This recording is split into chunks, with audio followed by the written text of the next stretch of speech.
Hi, my name is Christopher Cash. I'm a student nurse at Cedar Crest College. And for my evidence-based practice project, I did research in the comparison of continuous subcutaneous insulin infusion and multi-daily injections for children, pediatric patients with type 1 diabetes.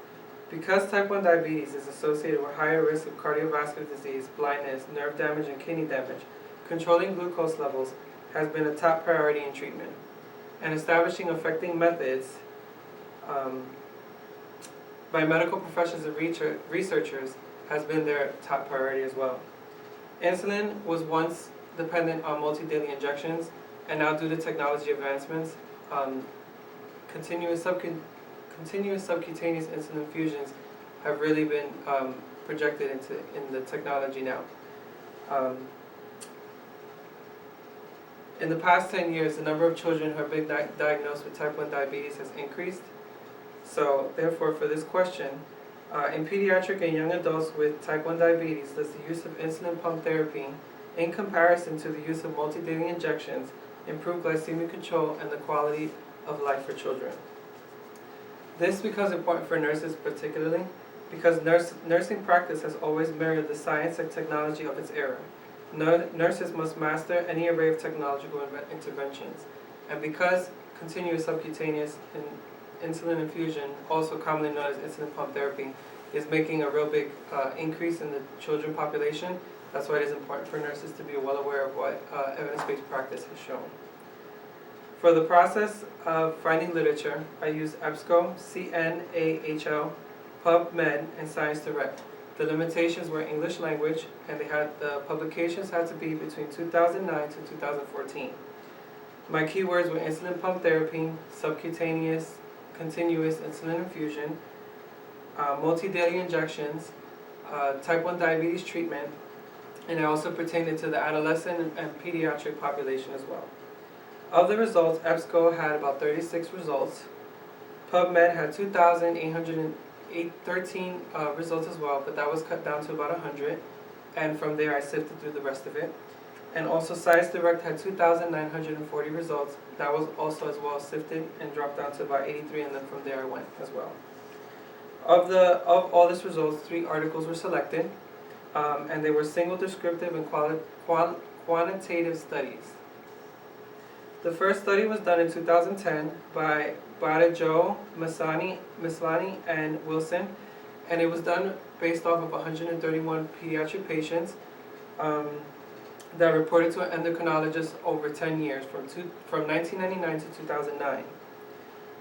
The study looked at A1C, the transition from the transitional age from multi-daily injections to insulin pump therapy, and also the insulin requirement to see if there was a decrease when they used the insulin pump therapy.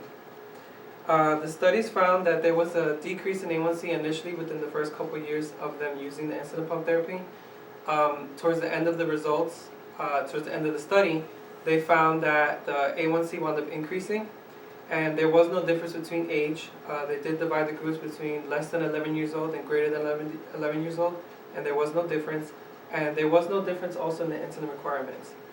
The researchers in this study found that the study group was too small to represent the general diabetic population, pediatric population. Then the second study was one of my foreign studies that was done in Poland, and it was done by Fendler, Bromtniowski, Mianowski, Swazowski, and Wycliffe.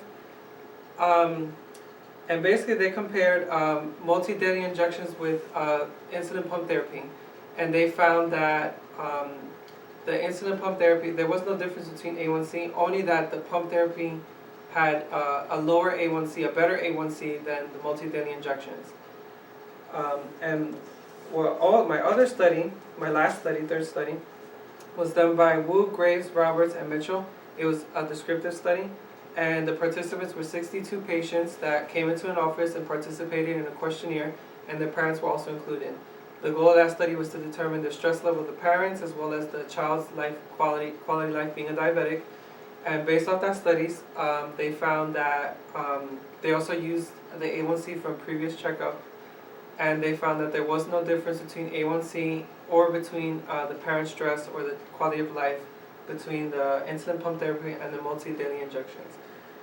So in conclusion of the 3 articles, there was initial improvements in glycemic control, and Wu found no significant difference between multi-daily injections and the pump therapy and the quality of life.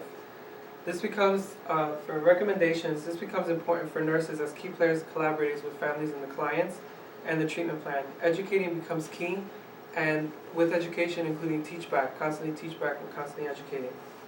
Some recommendations were by the researchers themselves that compliance and motivation were possible key elements that were lacking in the study that he did.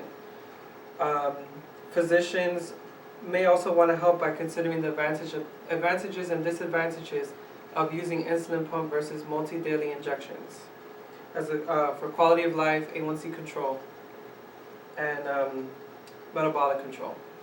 And that's my presentation.